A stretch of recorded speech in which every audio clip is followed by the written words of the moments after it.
પ્રકરણ 4 વૈદિક ધર્મ અને સંસ્કૃતિ 2 દરેક ભારતીયોને પોતાની વૈવિધ્યસભર સંસ્કૃતિ અને વારસાનું ગૌરવ છે. આ સંસ્કૃતિ અને વારસાનો પરિચય આપણને ઐતિહાસિક સાધન સામગ્રીમાંથી મળે છે, જેમાં વૈદિક સાહિત્યનો પણ સમાવેશ થાય છે. આ વૈદિક સાહિત્યમાં 4 વેદો ઉપરાંત બ્રાહ્મણ ગ્રંથો, આરણ્યકો, ઉપનિષદો, સૂત્ર સાહિત્ય તેમજ શ્રુતિ, સ્મૃતિ, રામાયણ, મહાભારત અને જૈન તથા બૌદ્ધ ગ્રંથોનો સમાવેશ થાય છે. આ સાહિત્યને ભારતની સનાતન સંસ્કૃતિના તત્વજ્ઞાનના સ્ત્રોત ગણાવી શકાય. બ્રાહ્મણ ગ્રંથો. બ્રાહ્મણ ગ્રંથો વૈદિક સાહિત્યનો એક ભાગ છે. વૈદિક સંહિતા પછી તરત જ બ્રાહ્મણ ગ્રંથો રચાયા છે. વેદ મંત્રોના શબ્દોની વ્યુત્પત્તિ, અર્થઘટન, વિનિયોગ વગેરેનું માર્ગદર્શન બ્રાહ્મણ ગ્રંથોમાં મળે છે. વૈદિક સાહિત્યમાં ગદ્ય સ્વરૂપે લખાયેલ આ ગ્રંથોમાં વૈદ સંહિતાની સમજૂતી અને તેના પરની ટીકા એટલે કે વિવેચન આપવામાં આવેલા છે. વિદ્વાનોના મતે દરેક વેદની શાખા માટે એક બ્રાહ્મણ હતું. તેમાં ઋગ્વેદ સંહિતા માટે ઐતરેય બ્રાહ્મણમાં જુદા જુદા યજ્ઞોનું વિસ્તૃત વર્ણન છે. યજુર્વેદ સંહિતા માટે શતપથ અને તૈતરીય બ્રાહ્મણ છે.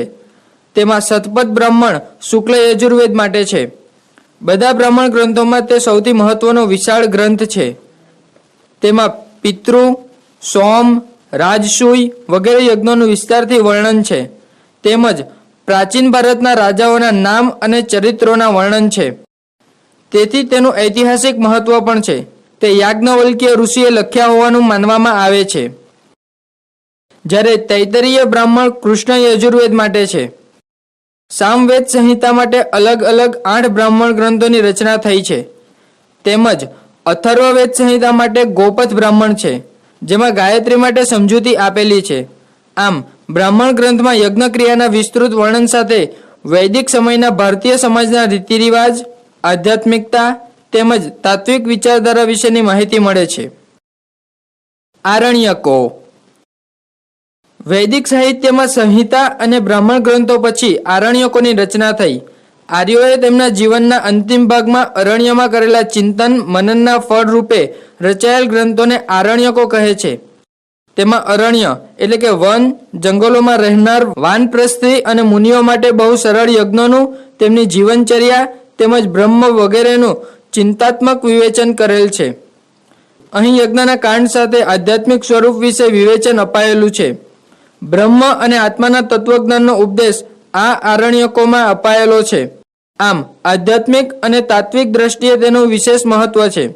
ઋગ્વેદના ઐતરીય અને સખાયક આરણ્યક, શુક્લ યજુર્વેદના મધ્યાદીન બૃહદારણ્યક અને કર્મ બૃહદારણ્યક તેમજ જૈમિનીયોપનિષદ આરણ્યક છે.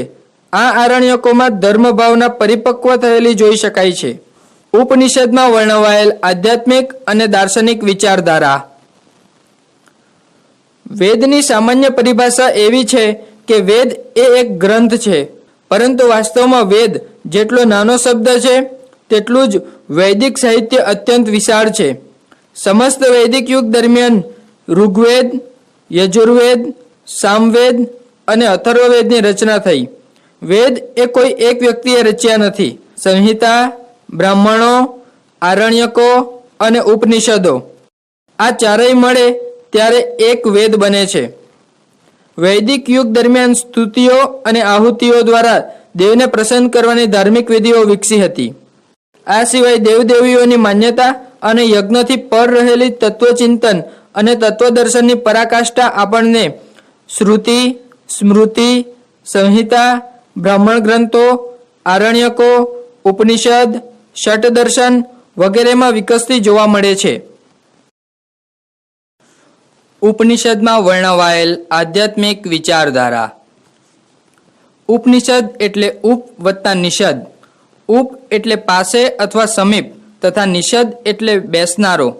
આ રીતે ઉપનિષદનો શાબ્દિક અર્થ ગુરુ અથવા પરમ તત્વના ચરણોમાં બેસીને રહસ્યમય કે ગૂઢ જ્ઞાન મેળવવું એવો થાય છે. ઉપનિષદ માટે અમુક વિવેચકો શબ્દ ધાતુનો ગતિ અને નાશ એમ બંને અર્થ કરે છે. એટલે કે અજ્ઞાનનો નાશ કરીને પરમ તત્વ કે જ્ઞાન તરફ ગતિ કરાવનાર શાસ્ત્ર એટલે ઉપનિષદ. એવો અર્થ પણ થાય છે. વૈદિક સાહિત્યના અંત ભાગમાં ઉપનિષદોની રચના થઈ. આથી તેને વેદાંત કે વેદનો છેડો પણ કહેવામાં આવે છે. વિદ્વાનોના મતે તેની રચના લાંબા કાળ સુધી થતી રહી. શરૂઆતમાં તે મૌખિક હતા અને પાછળથી તે લિપિબદ્ધ થયા. આ ઉપનિષદોની સંખ્યા લગભગ 108 છે, જેમાંના મુખ્ય ઉપનિષદો નીચે પ્રમાણે છે: ઈશોપનિષદ, પ્રશ્નોપનિષદ, તૈતરીય ઉપનિષદ, નૃસિંહ પૂર્વતાપ ઉપનિષદ, કેનોપનિષદ, મુંડકોપનિષદ, ઐતરેય ઉપનિષદ, બૃહદારણ્યક ઉપનિષદ, કઠોપનિષદ, માંડ્યુકોપનિષદ, છાંદોગ્ય ઉપનિષદ. બૃહદારણ્યક અને છાંદોગ્ય જેવા પ્રારંભિક ઉપનિષદ ગદ્યમાં લખાયેલા છે અને તે પ્રશ્નોત્તર સ્વરૂપે છે, જ્યારે કેનોપનિષદની રચના પદ્યમાં થયેલી છે. ઉપનિષદોમાં અસત્યમાંથી સત્ય તરફ, મૃત્યુમાંથી અમૃત તરફ એટલે કે અમરત્વ અને અંધકારમાંથી પ્રકાશ તરફ જવાનો માર્ગ બતાવવામાં આવ્યો છે. દરેક મનુષ્યમાં આત્મા રહેલો છે, તે બ્રહ્મ છે. તે જ રીતે સમગ્ર જે કંઈ છે તે બ્રહ્મ સ્વરૂપ છે.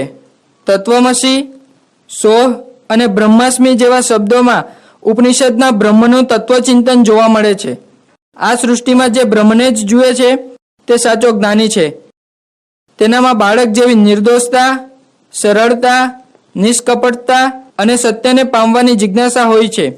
દરેક ઉપનિષદો જ્ઞાન પ્રાપ્તિ કે બ્રહ્મની અનુભૂતિ માટે સંસારનો ત્યાગ કરવાની વાત કરતા નથી, તો અમુક ઉપનિષદો જ્ઞાન પ્રાપ્તિ માટે સંસારમાંથી નિવૃત્તિને જરૂરી માને છે. છતાં દરેક ઉપનિષદો જ્ઞાન પ્રાપ્તિ માટે સદાચાર અને નીતિના આચરણને જરૂરી ગણાવે છે, જેમ કે ધર્મનું પાલન કર, સ્વાધ્યાયમાં પ્રમાદ એટલે કે આળસ ન કર, સત્ય બોલ, માતા પિતા, અતિથિ તથા આચાર્યને દેવ સમાન ગણ વગેરે સૂત્રોમાં લગભગ દરેક ઉપનિષદોએ એક સરખો ઉપદેશ આપ્યો છે. ટૂંકમાં ઉપનિષદનું તત્વજ્ઞાન આત્માને મહત્વ આપે છે. કર્મફળના સિદ્ધાંત પ્રમાણે દરેકને પોતાના કર્મ પ્રમાણે આ જન્મ કે પુનર્જન્મમાં તેનું ફળ મળે છે. મોક્ષ પ્રાપ્તિ માટે ઉપનિષદો જણાવે છે કે શ્રવણ, મનન કે નિધિધ્યાસ દ્વારા મેળવેલ જ્ઞાનથી માનવીને મોક્ષ મળે છે અને માનવી જન્મ મરણના ફેરામાંથી મુક્તિ મેળવી શકે છે. શંકરાચાર્યનો અદ્વૈતવાદ, માધવાચાર્યનો દ્વૈતવાદ અને રામાનુજાચાર્યના વિશિષ્ટવાદની મહાન કૃતિઓ ઉપનિષદની વિચારધારાની ફળશ્રુતિ છે. ઉપનિષદોએ બુદ્ધના મધ્યમમાર્ગી આધ્યાત્મના વિચાર માટે પૂર્વ ભૂમિકા બાંધી હતી. ગાર્ગી, લોપામુદ્રા, મૈત્રેયી, જાંબાલી, ઘોષા, વિશ્વંભરા, અપાલા વગેરે મહિલાઓ ઉપનિષદના આધ્યાત્મિક વિચારોના પરિણામે વિદુષી બની હતી. તત્વચિંતક મેક્સ મુલર નોંધે છે કે ઉપનિષદો વેદાંતના મૂળમાં રહેલા છે અને લાગે છે કે માનવીનું ચિંતન એમાં પરાકાષ્ઠાએ પહોંચ્યું છે. ઉપનિષદમાં વર્ણવાયેલ દાર્શનિક વિચારધારા ષડ દર્શન એટલે કે 6 દર્શન. ભારતીય દાર્શનિક વિચારધારામાં ષડ દર્શનનું અનેરું મહત્વ છે. ષડ દર્શન એ ભારતીય આધ્યાત્મિક જીવનશૈલીનું તત્વજ્ઞાન છે.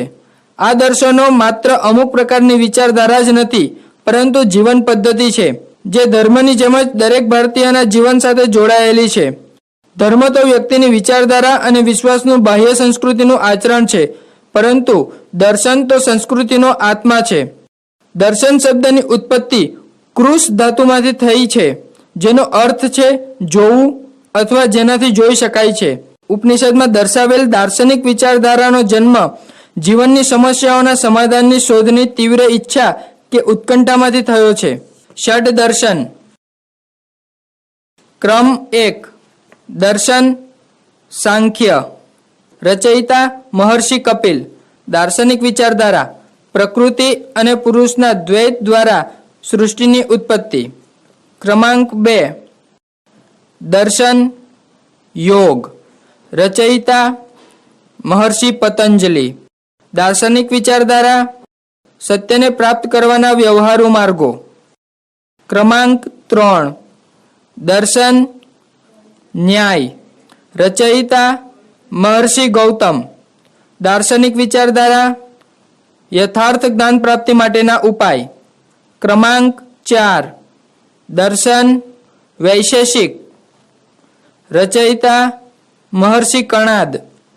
દાર્શનિક વિચારધારા ભૌતિક સૃષ્ટિના સ્વરૂપનો વિસ્તાર. ક્રમાંક 5 દર્શન પૂર્વ મીમાંસા, રચયિતા મહર્ષિ જૈમિન. દાર્શનિક વિચારધારા કર્મ અને પૂર્ણ જન્મને લગતા સિદ્ધાંતો. ક્રમાંક 6 દર્શન ઉત્તર મીમાંસા, રચયિતા મહર્ષિ બાદરાયણ. દાર્શનિક વિચારધારા જીવ, જગત અને ઈશ્વરમાં બ્રહ્મ સર્વોત્તમ સત્તા. સાંખ્ય દર્શન આચાર્ય કપિલ દ્વારા રચાયેલું આ દર્શન ભારતીય દર્શનોમાં અત્યંત મહત્વનું સ્થાન ધરાવે છે. આ દર્શનને સાંખ્ય દર્શન કહેવા પાછળ બે મત પ્રચલિત છે. એક તો એ કે આ દર્શનમાં 25 તત્વોની સંખ્યા ગણીને તેની વ્યાખ્યા કરવામાં આવી છે, અને બીજું સાંખ્ય શબ્દનો એક અર્થ ચર્ચા કે વિચારણા એવો થાય છે. તેથી આ સૃષ્ટિમાં તત્વોને સમ્યક વિચાર આ દર્શન કરતું હોવાથી તેને સાંખ્ય દર્શન કહેવાય છે. પુરુષ અને પ્રકૃતિના દ્વૈતથી આ સૃષ્ટિનું સર્જન થયું હોવાનું જણાય છે. ઈશ્વરના અસ્તિત્વનો અસ્વીકાર કરતા આ શાસ્ત્રએ સત્વ, રજસ અને તમસને પ્રકૃતિના ગુણો કહ્યા છે. તે સાંખ્ય જ્ઞાન કે વિવેકને જ મોક્ષનું સાધન કહે છે. યોગ દર્શન યોગ એ ભારતીયોની આધ્યાત્મિક માર્ગની સર્વશ્રેષ્ઠ સંપત્તિ છે. દરેક દર્શન શાસ્ત્રો યોગની પ્રક્રિયાને મોક્ષનું મુખ્ય સાધન ગણાવે છે. યોગ દર્શનમાં ચિત્ત વૃત્તિના નિરોધને યોગ કહ્યો છે. મહર્ષિ પતંજલિનું યોગ સૂત્ર યોગ દર્શન માટેનો પ્રથમ ગ્રંથ છે. સત્યને પામવા માટેના વ્યવહારુ માર્ગ પર આ દર્શન વિચાર કરે છે. તેમાં જીવ, જગત અને ઈશ્વર માટે કોઈ તાત્વિક વિચારધારા નથી. યોગ સૂત્રમાં પતંજલિએ તપ, સ્વાધ્યાય અને ઈશ્વર પ્રણિધાન એટલે કે શરણાગતિ એ ત્રણને યોગના સાધન કહ્યા છે. યમ, નિયમ, આસન, પ્રાણાયામ, પ્રત્યાહાર, ધારણા, ધ્યાન અને સમાધિ જેવા 8 સાધનો કે જે અષ્ટાંગ યોગ તરીકે ઓળખાય છે, તેના દ્વારા માનવી ચિત્તવૃત્તિને સ્થિર કરી આત્મપ્રકાશ કે જ્ઞાન મેળવી શકે છે. આ અષ્ટાંગ યોગમાં પ્રથમ 5 એટલે કે યમ, નિયમ, આસન, પ્રાણાયામ, પ્રત્યાહાર બહિરંગ એટલે કે શરીર સાથે જોડાયેલા સાધનો છે, જ્યારે પછીના 3 એટલે કે ધારણા, ધ્યાન અને સમાધિ અંતરંગ એટલે કે મન અને આત્માનું સાધન છે. અષ્ટાંગ યોગનું અંતિમ ચરણ સમાધિ જે યોગની સર્વોત્કૃષ્ટ અવસ્થા ગણાય છે, જેમાં ધ્યાતા એટલે કે ધ્યાન ધરનાર અને ધ્યેય એકરૂપ બની જાય છે. આ યોગની ઉપયોગિતા માત્ર સૈદ્ધાંતિક નથી, તે વ્યવહારિક પણ છે, જેના દ્વારા માનવી શરીર, હૃદય અને ચિત્તને એકાગ્ર કરી મોક્ષને પ્રાપ્ત કરી શકે છે. ન્યાય દર્શન શાસ્ત્રોમાં ન્યાયનો અર્થ ઘણો વિશાળ છે. જુદા જુદા પ્રમાણો, આધારો દ્વારા વસ્તુની પરીક્ષા એટલે ન્યાય દર્શન. તેને તર્કશાસ્ત્ર કે પ્રમાણશાસ્ત્ર પણ કહે છે, કારણ કે ન્યાય દર્શનનો મુખ્ય ઉદ્દેશ્ય યથાર્થ જ્ઞાન મેળવવાનો છે. ન્યાય જ્ઞાનને પ્રકાશરૂપ અને શબ્દને પ્રમાણરૂપ માને છે. આ દર્શન પ્રમાણે આત્મા, શરીર અને મન ઇન્દ્રિયોથી પર છે. અહીં માનવ જીવનનું અંતિમ લક્ષ્ય મોક્ષને ગણ્યું છે. અહીં ઈશ્વરના અસ્તિત્વની સાબિતી પણ આપી છે.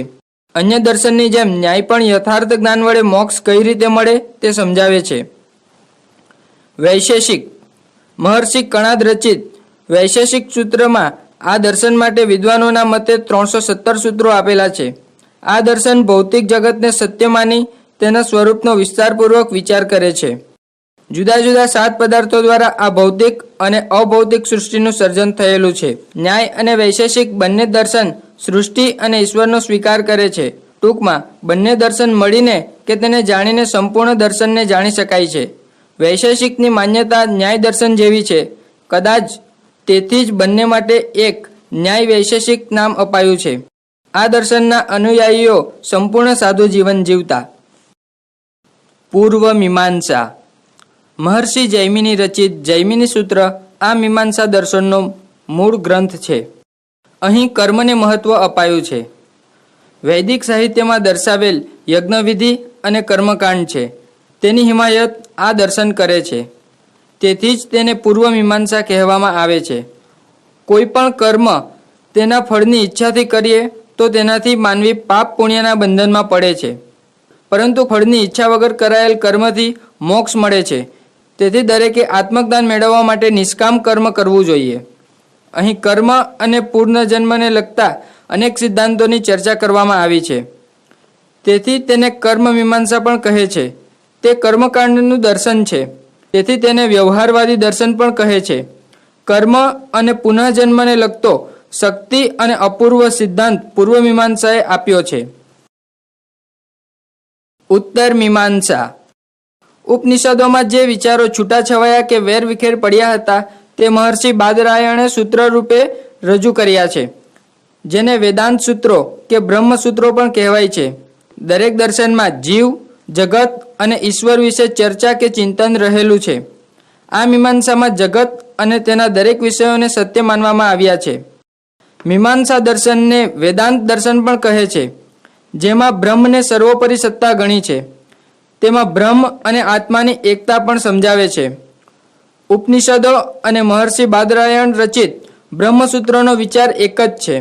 આમ વૈદિક સાહિત્યના અંતિમ સ્વરૂપો સાથે આ દર્શન સંકળાયેલું છે. તેથી તેને ઉત્તર મીમાંસા કે જ્ઞાન મીમાંસા કહેવામાં આવે છે. સૂત્ર સાહિત્ય. સૂત્ર સાહિત્ય પણ વૈદિક સાહિત્યનો એક ભાગ છે.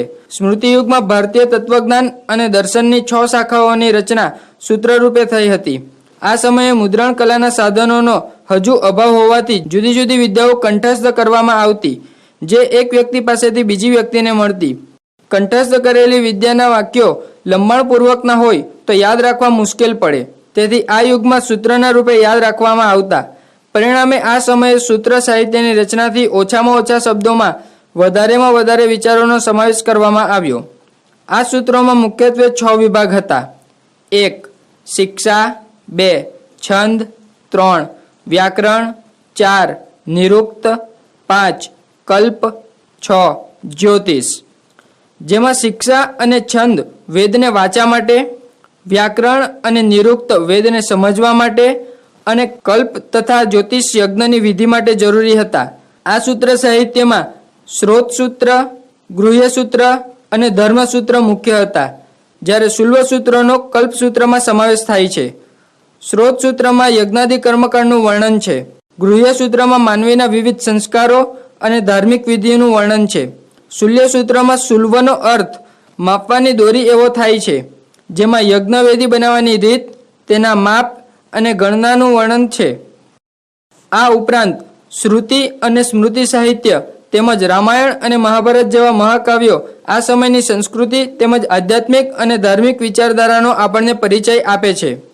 જૈન, બૌદ્ધ અને અન્ય નૂતન પ્રવાહોની વિચારધારાઓને ઉપનિષદોની વિચારધારા સાથેનું અનુસંધાન.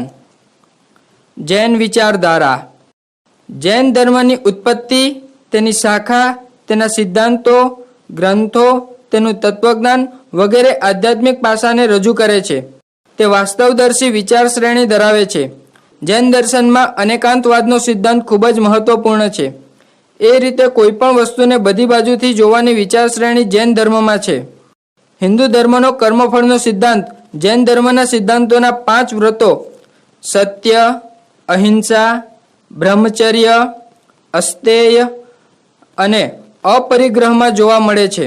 તેમજ 5 સમિતિ, 3 ગુપ્તી, 4 ભાવનાઓમાં સાદાઈ, સંયમ અને ત્યાગ, મૈત્રી, કરુણા તેમજ સાત્વિક ખોરાક વગેરે દ્વારા જીવને બંધનમાંથી મુક્તિનો માર્ગ બતાવવામાં આવ્યો છે, જે ભારતીય દર્શન અને મોક્ષની વિચારસરણી સાથે મળતો આવે છે. જૈનોના અહિંસા વ્રત અને અનેકાંતવાદમાં પણ ભારતીય દાર્શનિક વિચારધારાનું અનુસંધાન મળે છે. કોઈપણની મન, વચન કે કાયાથી હિંસા ન કરવી તેમજ અન્યના મતનો અસ્વીકાર કરીને માનસિક હિંસાને પણ દોષપૂર્ણ ગણાવી છે. વૈદિક ધર્મના કર્મવાદી સિદ્ધાંતની જેમ જૈન ધર્મ પુરુષાર્થવાદને પ્રોત્સાહન આપ્યું છે. જેવી રીતે વૈદિક યોગ દર્શનમાં અષ્ટાંગ યોગ પર વિશેષ ભાર મુકાયો છે, એ જ રીતે જૈન દર્શનમાં સમ્યક જ્ઞાન, સમ્યક દર્શનને સમ્યક ચરિત્ર પર ખૂબ જ ચિંતન થયેલ છે. જૈન દર્શન વેદની તત્વમસીની ભાવનાને મળતું આવે છે.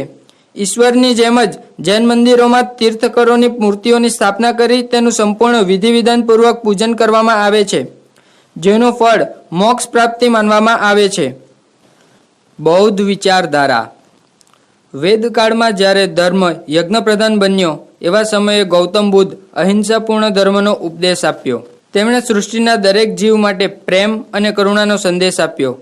બૌદ્ધ સંઘમાં કોઈ પણ જાતના ભેદભાવ વગર દરેકને પ્રવેશ આપ્યો.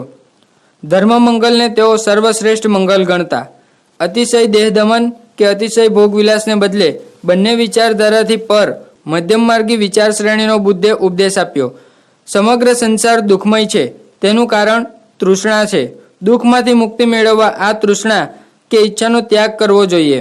સાંસારિક દુઃખમાંથી મુક્તિ માટે અષ્ટાંગી માર્ગ બતાવ્યો છે, જેના દ્વારા નિર્વાણ પદ મેળવી શકાય છે. મનુષ્ય પોતાની ઉન્નતિ સાથે પોતાની જાત પર વિજય મેળવી શકે છે. તેઓ ઉપદેશ આપનાર બૌદ્ધ તત્વજ્ઞાનને વૈદિક સાહિત્યના ષડ દર્શન દ્વારા સમાજમાં મોક્ષના ધ્યેય માટેના પુરુષાર્થ સાથે સરખાવી શકાય. અન્ય નૂતન પ્રવાહો. જૈન અને બૌદ્ધ ધર્મની સાથે અન્ય આધ્યાત્મિક પ્રવાહમાં ભક્તિ માર્ગનો સમાવેશ કરી શકાય. સ્મૃતિયુગ દરમિયાન હિન્દુ ધર્મમાં સ્પષ્ટ રીતે સંપ્રદાયો ઊભા થતા જોવા મળે છે. જેમ જેમ સમય પસાર થતો ગયો તેમ તેમ પેટા સંપ્રદાયો અસ્તિત્વમાં આવતા ગયા. આમાં વૈષ્ણવ અને શૈવ સંપ્રદાય વિશેષ પ્રચલિત બન્યા.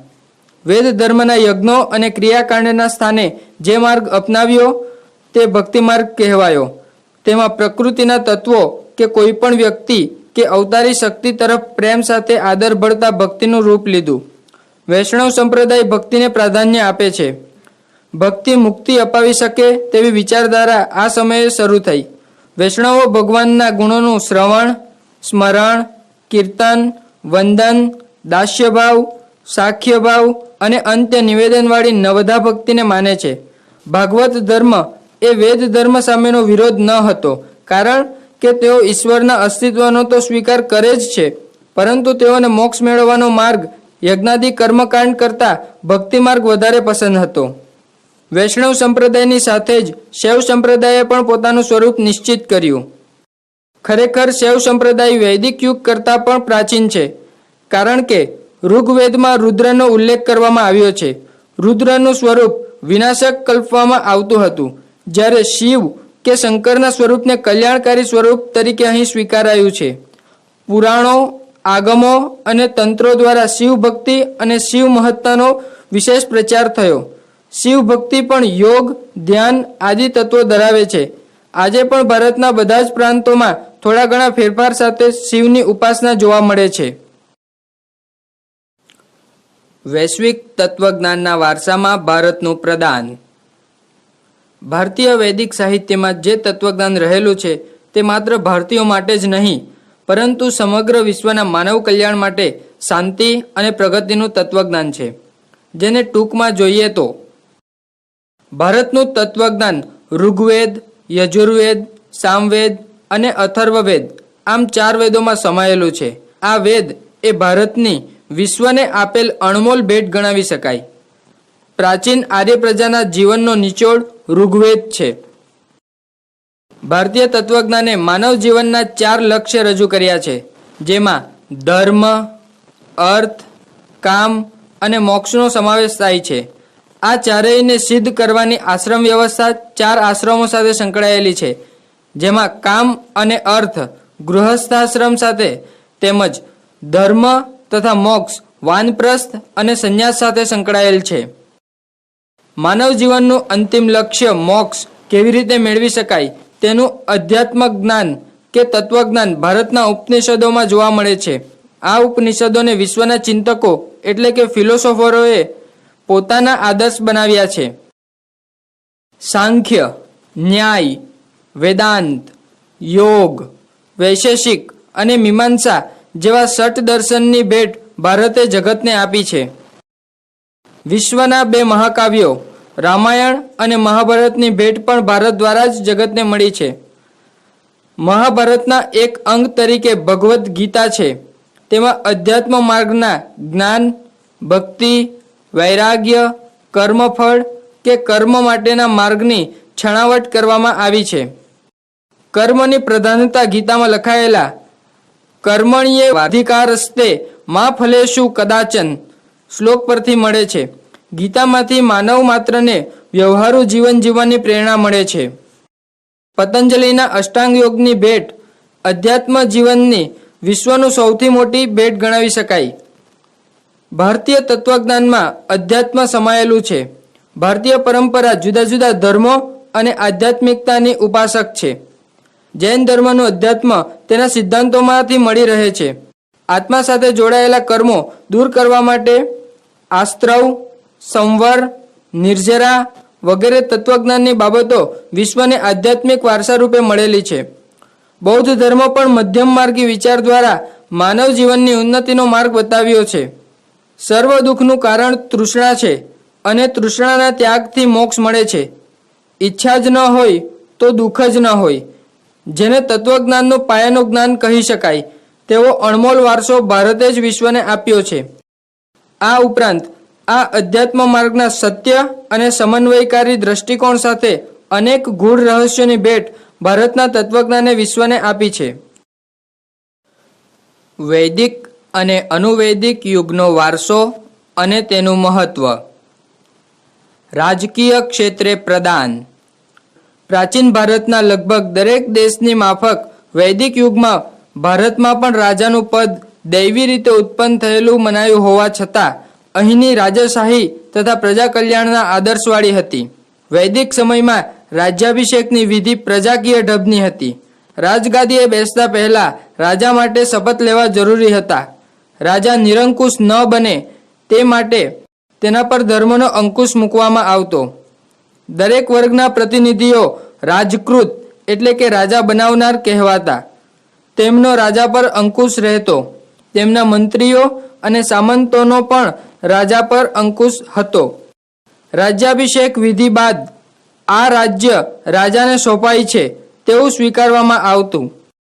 ખેતી માટે, સાર્વત્રિક વિકાસ માટે, પ્રજાના કલ્યાણ માટે, રાજ્યની સમૃદ્ધિ માટે વગેરે શબ્દો વડે રાજાને વિધિપૂર્વક રાજ્ય સોંપવામાં આવતું. અનુવૈદિક યુગમાં રાજ્યની જગ્યાએ સામ્રાજ્યનો ખ્યાલ વિકસિત બન્યો.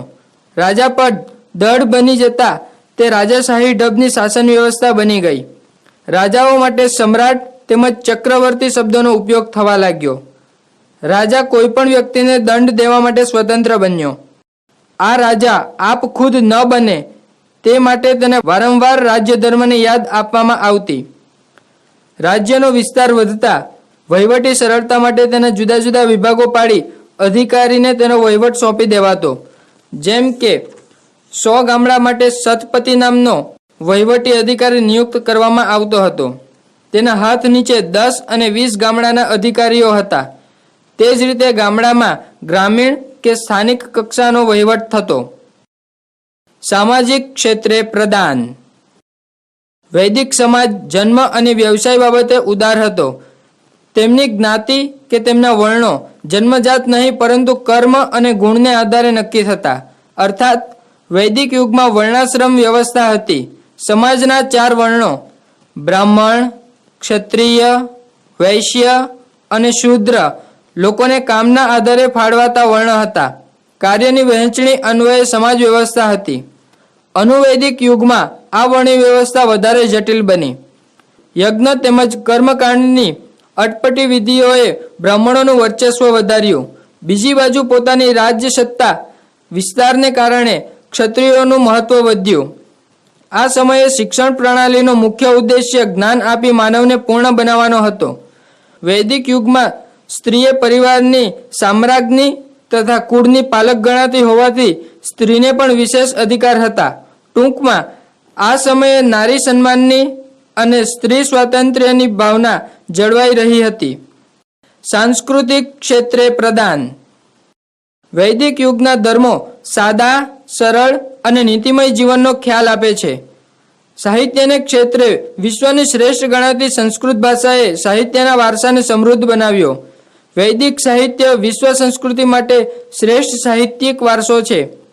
દાર્શનિક સિદ્ધાંતો, દાર્શનિક ચિંતન કે સૂત્ર સાહિત્યમાં સચવાયેલ વૈદિક સાહિત્યને વિશ્વના બેનમૂન સાહિત્યમાં સ્થાન મળ્યું છે. અનુવૈદિક યુગમાં બ્રાહ્મણોએ યજ્ઞો તથા કર્મકાંડ દ્વારા ધર્મને વધારે અટપટો કે જટિલ બનાવી દીધો. આ જ સમયે ભાગવત અને શૈવ ધર્મની શરૂઆત થઈ. વૈદિક યુગમાં આર્ય સંસ્કૃતિ પર અનાર્ય દ્રવિડ સંસ્કૃતિની અસર થઈ. પરિણામે આર્ય સંસ્કૃતિ સમય જતાં અનાર્ય સંસ્કૃતિના સંપર્કમાં આવી. બંને વચ્ચેના સંઘર્ષમાંથી સમન્વયયુક્ત સંસ્કૃતિ વિકસી. આર્યેતર દેવો હવે આર્યોના પણ દેવો બની ગયા.